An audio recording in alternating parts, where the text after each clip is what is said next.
बिस्मिल्लाहिर्रहमानिर्रहीम।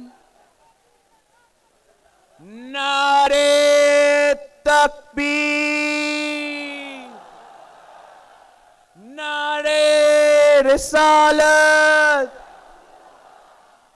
नारे हैदरी, नारे भुट्टो, बीबी शहीद के जियालो, अस्सलाम वालेकुम। मेरे साथियों, मैं आज सिंध और जनूबी पंजाब के बॉर्डर के पास खड़े होकर आपसे मुखातिब हूं। मैं यहां दिवाली आपके साथ मनाना चाहता था। दिवाली रोशनी की जीत, अंधेरे की हार है। दिवाली मोहब्बत की जीत, नफरत की हार है। इस रोशनियों के त्योहार पर आपकी खुशी में शरीक होना चाहता था, जैसे मैं हर साल करता हूं, मगर क्वेटा सानिया की वजह से मैं नहीं आ सका। मैं हमसाया मुल्क के उस पार के हुक्मरान मोदी को दिखाना और बताना चाहता था कि पाकिस्तान में मुसलमान हो या गैर मुस्लिम, हम सब एक हैं।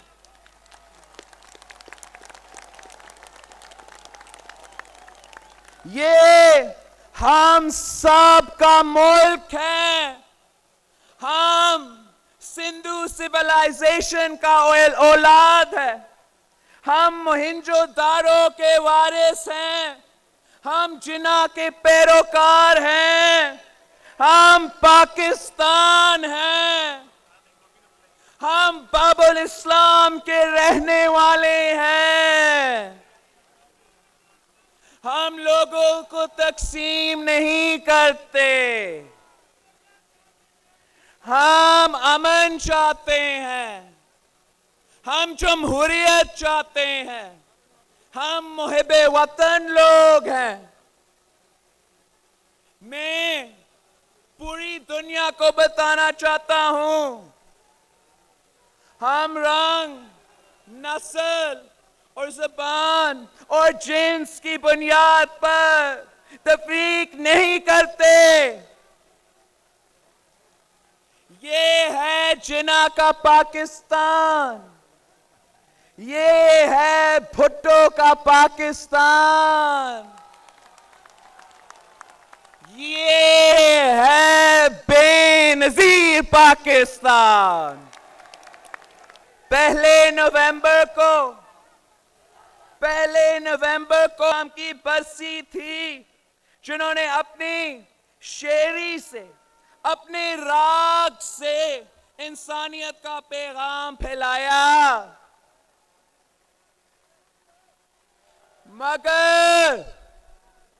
मगर इस सूफी मंच इंसान को उस वक्त के दहशतगर्दों ने बेगुनाह कत्ल कर दिया था, शहीद कर दिया था। मैं आज इस जगह खड़े होकर सलाम पेश करता हूं शहीद कवर राम को, जो इंसानियत के आलम बरदार थे, जो एक गरीब परवर इंसान थे, जो इंसान दोस्त थे, जो हमदर्द थे, जो अमन और मोहब्बत का दर्स देते थे, अमन, आश्ती और इंसानियत उनका पैगाम था। जितना गैर मुस्लिम उनसे प्यार करते हैं, उतना ही मुसलमान उन्हें चाहते हैं, उनकी इज्जत करते हैं। ये है पाकिस्तान, ये है बेनजीर पाकिस्तान।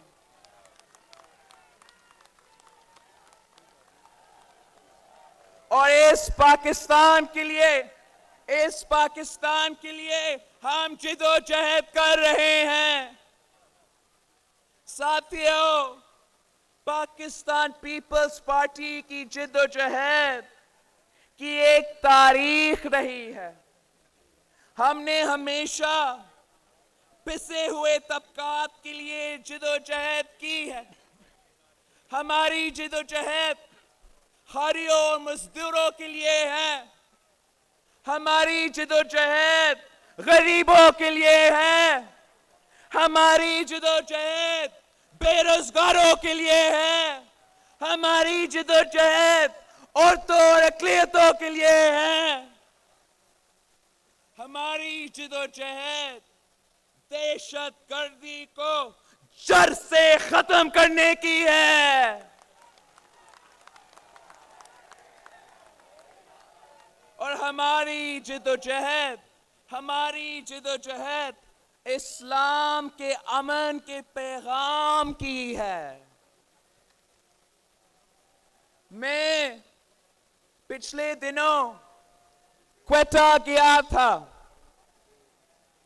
क्वेटा जो इस वक्त सबसे ज्यादा दहशतगर्दी की लपेट में है। पहले वकला पर हमला किया गया। इस मुल्क के कानूनदानों को बेदर्दी से कत्ल करके शहीद किया गया। दूसरी मर्तबा पुलिस सेंटर पर हमला करके कानून नाफिज करने वालों को शहीद किया गया। ये दहशतगर्द हमारे बच्चों को मार रहे हैं, हमारे भाइयों, बहनों और मां को मार रहे हैं, शहीद कर रहे हैं। हमारी लॉ एनफोर्समेंट एजेंसीज के जवान को शहीद कर रहे हैं। मगर ये हुकूमत क्या कर रही है? सिर्फ फोटो सेशन, सिर्फ कंडोलेंस, एक बयान, फिर खामोशी।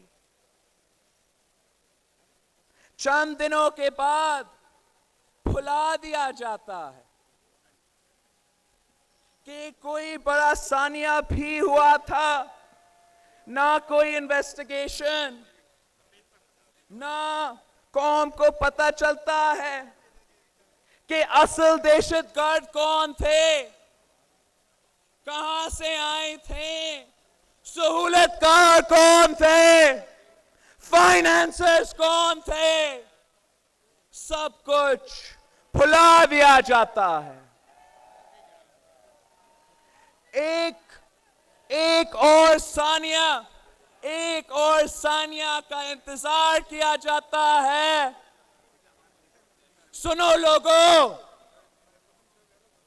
मैं शुरू से कह रहा हूं, दहशतगर्दी के जिन से लड़ने के लिए पूरी कौम को मुत्तहिद होना है, मुत्तफिक होना है।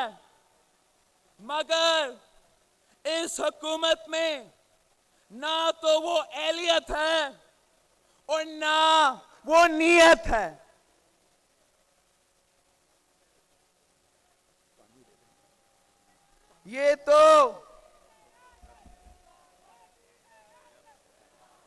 ये तो अभी तक गुड और बैड की पॉलिसी से बाहर नहीं निकल सके हैं।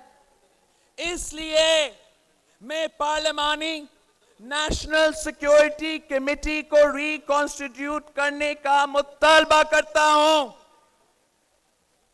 डेमोक्रेटिक अकाउंटेबिलिटी, जमहूरी एहतसाब होना चाहिए for the government's counter-terrorism efforts, ताकि हम उस वजीर दाखिले का चौधरी निसार को अकाउंटेबल कर सके और कौम को पता चले कि क्या हो रहा है।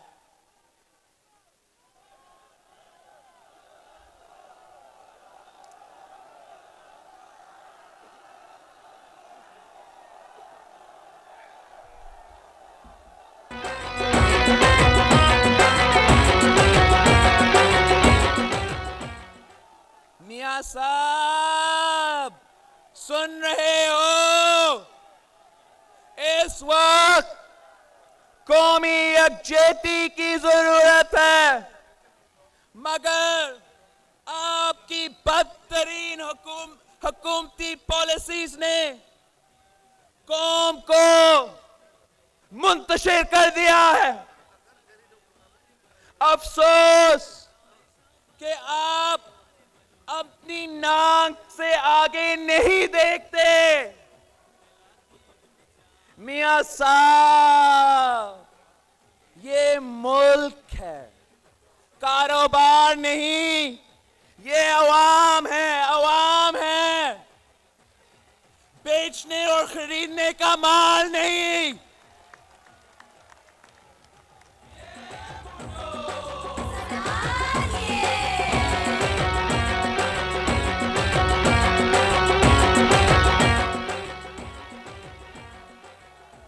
आप वजीर आजम हैं, बादशाह नहीं। ये जमहूरियत है, तख्ते रायवन की बादशाहत नहीं।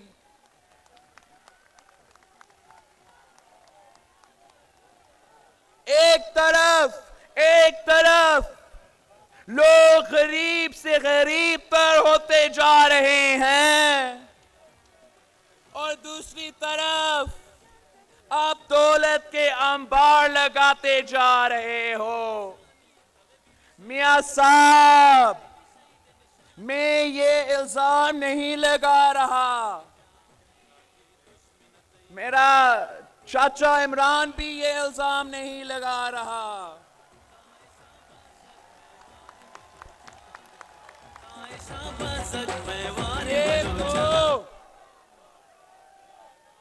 ये तो पनामा पेपर्स कह रही है। ये छोटा मोटा स्कैंडल नहीं, दुनिया का सबसे बड़ा करप्शन स्कैंडल है। इस केस में आप पर शक डाला जा रहा है। आपने खुद कहा था कि अकाउंटेबिलिटी, एहतसाब आपसे शुरू होना चाहिए।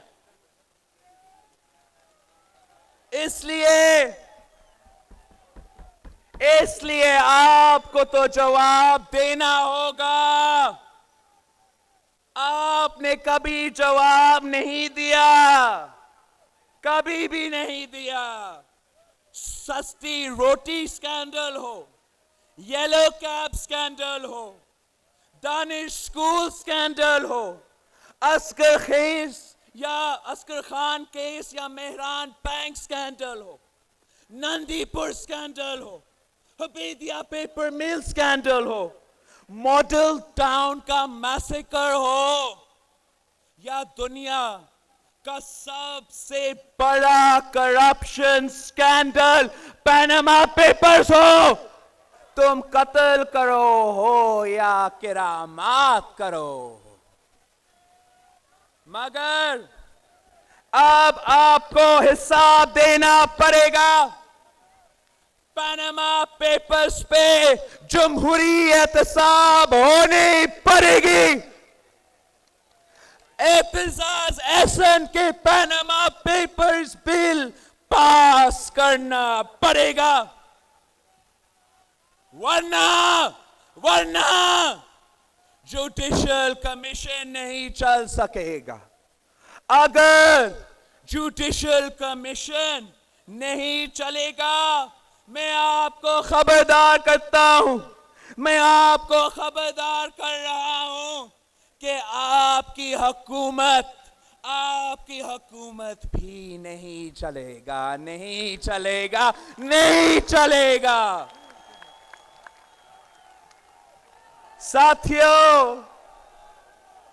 साथियों, मैं जब मुआशी नाहमवारी की बात करता हूं, जब मैं डेमोक्रेटिक इकोनॉमिक जस्टिस की बात करता हूं, तो मेरे जहन में भुट्टो के नजरियात होते हैं कि हर तबके और हर इलाके को तरक्की के मुआसी मौके मिलने चाहिए। सीपैक और बड़े कौमी मंसूबे नॉन कंट्रोवर्शियल होना चाहिए। गवादर पोर्ट तो सदर जरदारी ने चाइना को देकर आपको सीपैक तोहफा के तौर पर दिया गया था। अगर गवादर पोर्ट के लोगों के लिए, अगर गवादर पोर्ट की लोगों के लिए पीने का पानी भी नहीं है, तो अवाम को इसका क्या फायदा होगा? अगर पंजाब के कैपिटल लाहौर की एक ट्रेन की कॉस्ट 200 अरब है और सिंध की कैपिटल कराची को, जो मुल्क के सबसे पॉपुलेटेड शहर है, उसके लिए सिर्फ 12 अरब रुपए दिया जा रहा है। मुल्तान में मेट्रो बन रही है, मगर राजनपुर में एक हॉस्पिटल तक नहीं।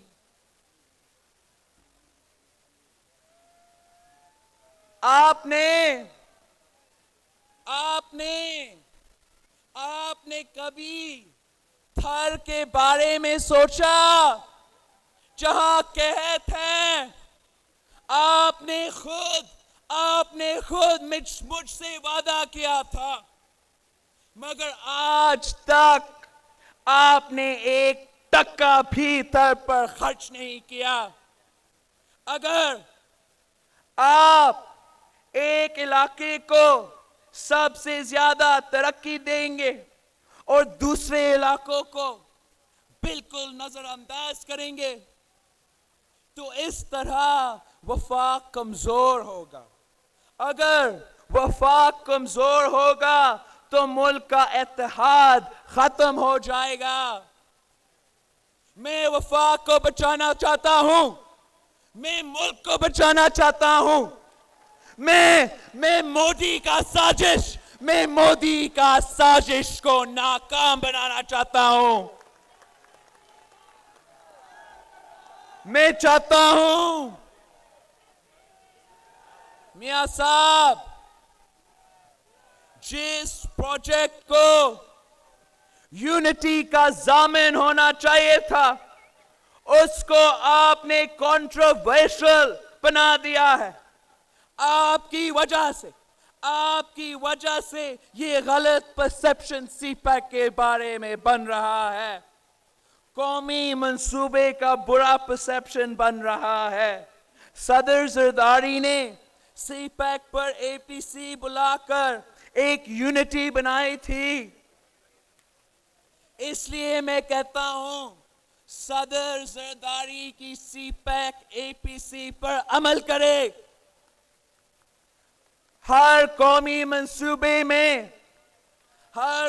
मंसूबे में जमहूरी मुआसी इंसाफ, डेमोक्रेटिक इकोनॉमिक जस्टिस होना चाहिए। मेरे साथियों,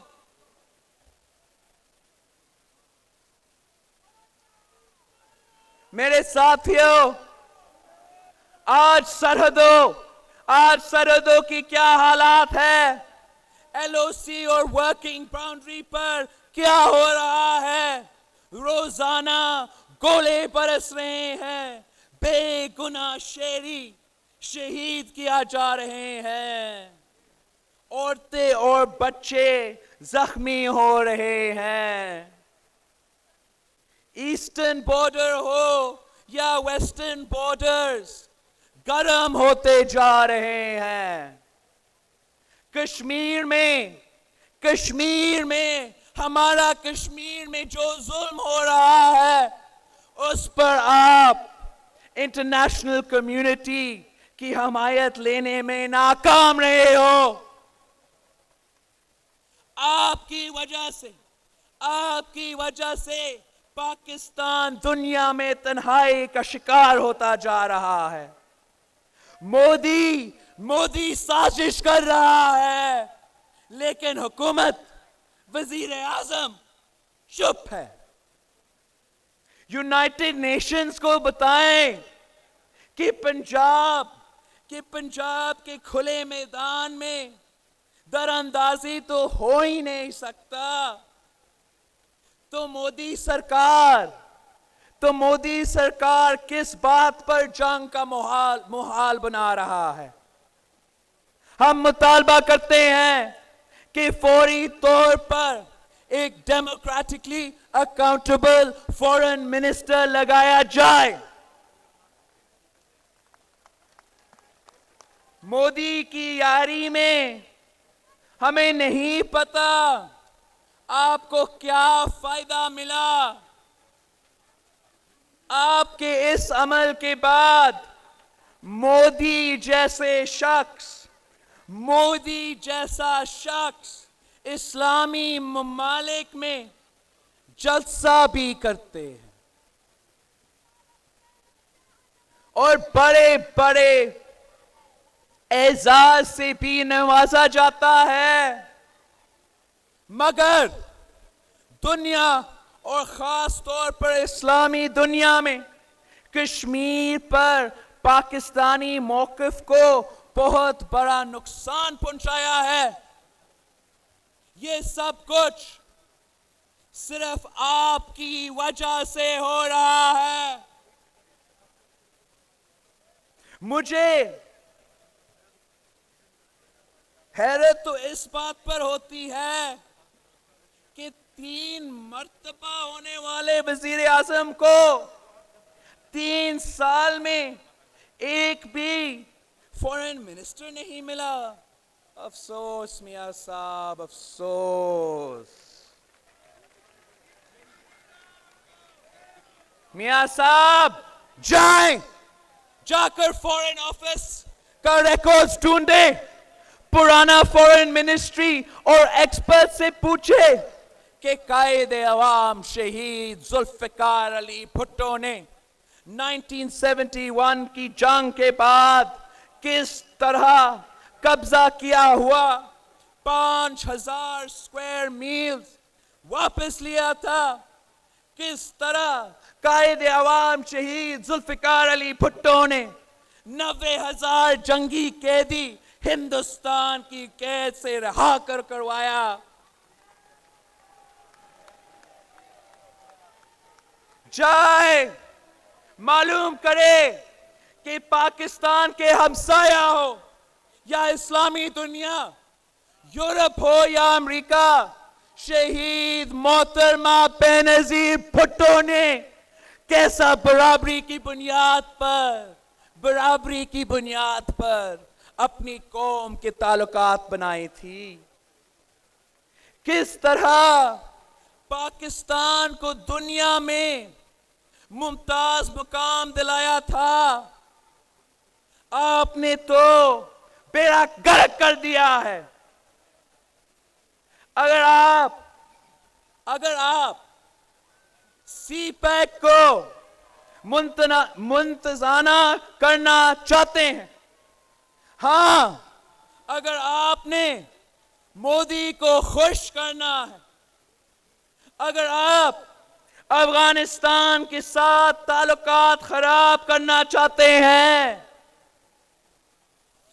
और अगर ईरान के साथ भी ताल्लुकात खराब करना चाहते हैं तो फिर आपकी फॉरेन पॉलिसी सही है।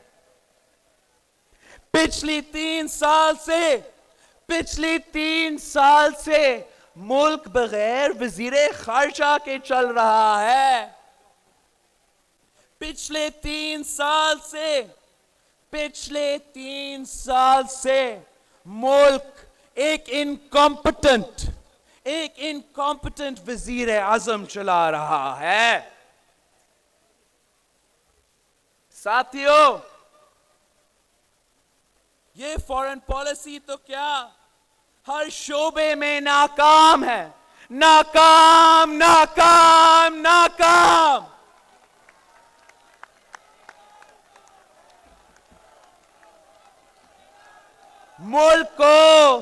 मुल्क को इंतशार की तरफ दिखेला जा रहा है। सियासत को गाली बना दिया गया है। सियासी पार्टियों को जलसा करने की इजाजत नहीं। और बैंड ऑर्गेनाइजेशंस, गुड तालिबान हो या बैड तालिबान हो, वो आकर इस्लामाबाद में इंटीरियर मिनिस्टर के ऑफिस में चाय पीते हैं, फोटो खिंचवाते हैं, फिर इस्लामाबाद पुलिस के तहफ्फुज़ में जलसा करते हैं। नेशनल एक्शन प्लान की धज्जियां उड़ाई जा रही है। काफिर काफिर काफिर के नारे लगा रहा है। कोई इक्तिदार के लिए मारा जा रहा है तो दूसरी तरफ इक्तिदार बचाने के लिए। इनको मुल्क की कोई फिक्र नहीं, इनको अवाम की कोई परवाह नहीं, इनको गरीबों का कोई एहसास नहीं। मुल्क कर्जों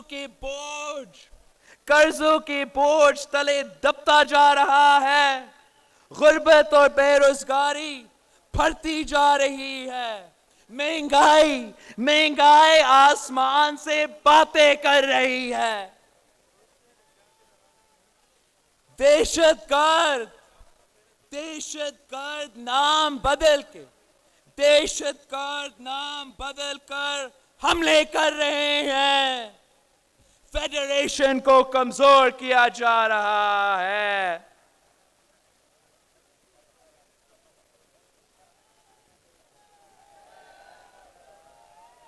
इनको किसी बात की फिक्र नहीं, किसी मसला के सियासी हल निकालने की फुर्सत नहीं।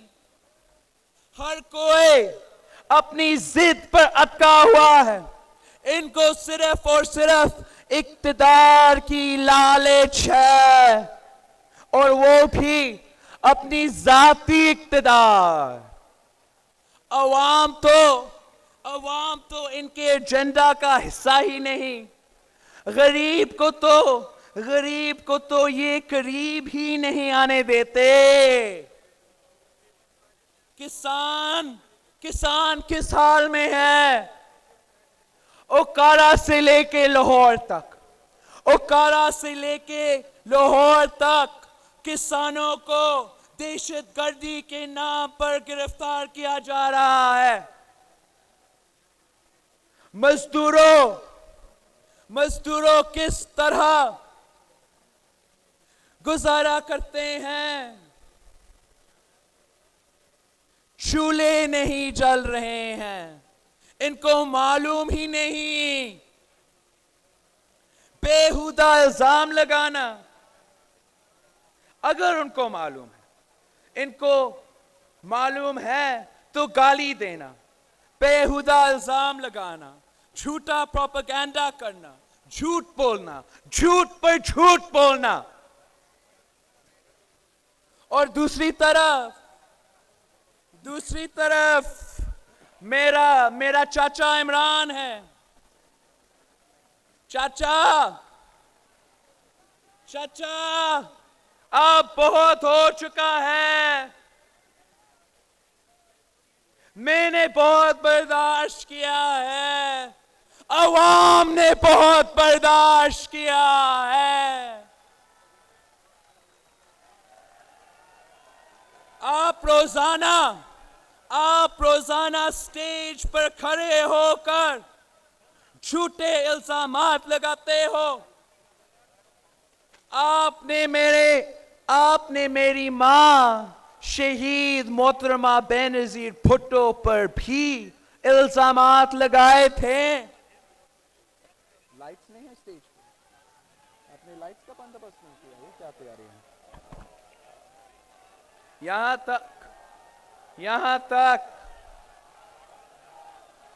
तक कि 18 अक्टूबर 2007 में यहां तक कि 18 अक्टूबर 2007 में होने वाला धमाका का इल्जाम भी चाचा ने शहीद मोहतरमा बेनजीर भुट्टो पर लगाने की कोशिश की। आप मेरे वालिद पर नवाज शरीफ के लगे हुए इल्जामात ठुहराते हैं। यहां तक कि शहबाज शरीफ और जजेस के दरमियान बात हुई थी, उनके टेप्स भी लीक हुए। मियां नवाज शरीफ ने भी तस्लीम किया, कि वो इल्जामात झूठे थे। मगर आपको सच से फर्क नहीं पड़ता। आप मेरे वालिद के लिए तो बात करते हो, जरा लोगों को अपने बाप इकरामुल्लाह नियाजी की भी जरा लोगों को बताए कि उस्ताद हमीद गुल और आपने शहीद मोहतरमा बेनजीर भुट्टो के खिलाफ साजिश करवाई थी। चाचा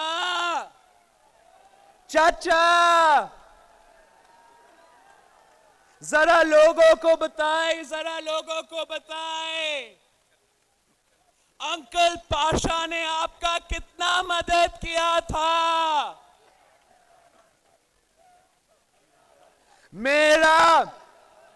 मेरी जबान ना खुलवाए। ऑपोजिशन को साथ मिलकर काम करना होगा। अगर आप -1 का मुतालबा करेंगे तो मैं भी -1 का मुतालबा करूंगा। और फिर तरीके इंसाफ का सरबराह शेख रशीद होगा और आपसे तो बेहतर काम करेगा ना।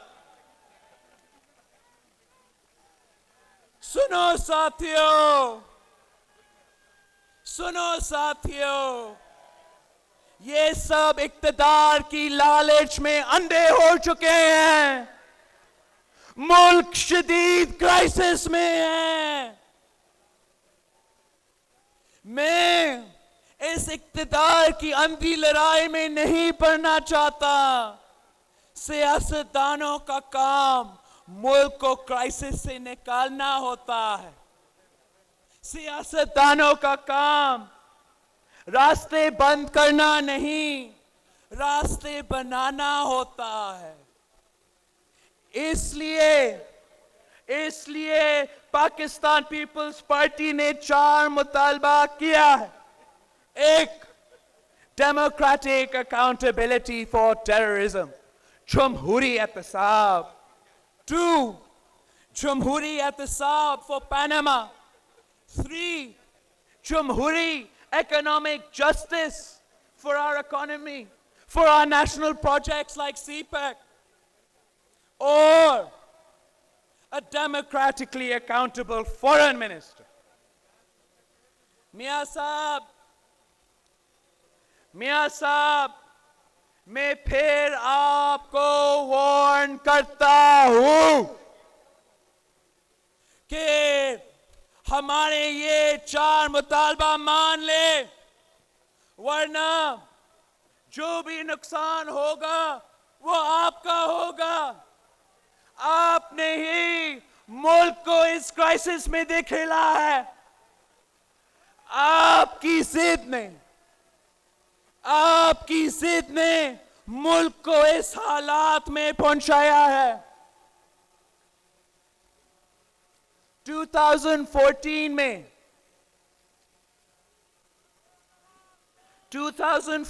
में जमहूरियत बचाते हुए शेर बच गया था, लेकिन अगर अब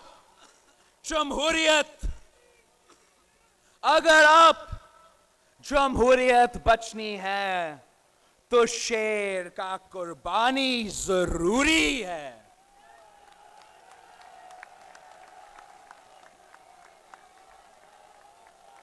आज पाकिस्तान पीपल्स पार्टी की रिक्वेजिशन पर सेनेट का इजलास हुआ और मैं अपने तमाम सेनेटर्स को कहता हूं, तमाम पाकिस्तान पीपल्स पार्टी के इलेक्टेड रहनुमा को कहता हूं कि उस वक्त तक सेनेट से बाहर ना निकले जब तक मेरे मुतालबात नहीं माना जाता है। अगर नवाज शरीफ ने पनामा बिल पास ना किया तो फिर सबको लग पता जाएगा, इनको लग पता जाएगा कि जमहूरियत बेहतरीन इंतकाम क्यों है। मैं सिंध में तब्दीली ले आया हूं, मैं पार्टी में तब्दीली ले आ रहा हूं। अगर आप मेरे साथ देते हैं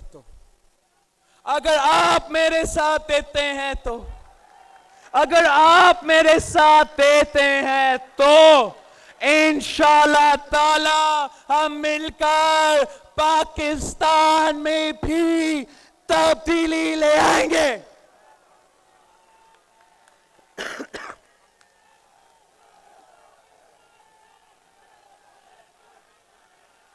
हम परचम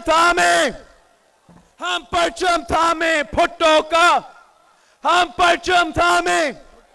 हम नारा मारे, अब फैसला होगा, फिर ऑपोजिशन होगा, फिर जमहूरियत हुई, फिर इलेक्शन होगा, अब फैसला होगा, फिर निकला सूरज, फिर हुआ सवेरा, आईन अमानत, एटम बम का तोहफा, हम जियाले किसके, ये मजमा किसका,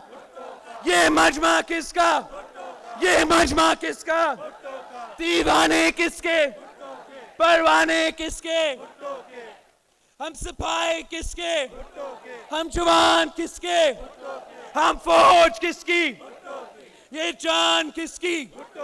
हर इलेक्शन होगा, वोट किसकी। अब 3 निशान है, बलूच का नारा, खैबर पख्तूनख्वा का नारा, कश्मीर का नारा, ये खोटकी किसका, ये हुकूमत किसकी, ये सीएम किसकी। ये पताफी किसका? ये पताफी किसका? ये दहर किसका? ये जाम किसका? ये महर किसका? ये दहर किसका? ये पताफी किसका? ये खोटकी किसका? ये खोटकी किसका? ये बिलावल किसका? ये बिलावल किसका? ये बिलावल किसका? ये पार्टी किसका? ये पार्टी किसका? मेनवासा किसका? अब काम होगा, अब नाम होगा। तुम बेटे किसके? तुम बेटी किसकी? एक चांद से बेटा, एक फूल से बेटी। अब बदला लेंगे, अब बदला लेंगे, अब बदला लेंगे, अब बदला लेंगे, अब बदला लेंगे। जो खून बहा था वो खून अमर है, हम इंतकाम लेंगे। ये जान किसकी? ये जान किसकी? ये जान किसकी? ये ज़बान किसकी? ये ज़बान किसकी? ये ज़बान किसकी? ये जहाद किसका? ये जहाद किसका? ये जहाद किसका? ये नारा किसका? नारे भुट्टो! या अल्लाह या रसूल, या अल्लाह या रसूल, या अल्लाह या रसूल, या अल्लाह या रसूल। आप सब का बहुत बहुत शुक्रिया। खुदा हाफिज।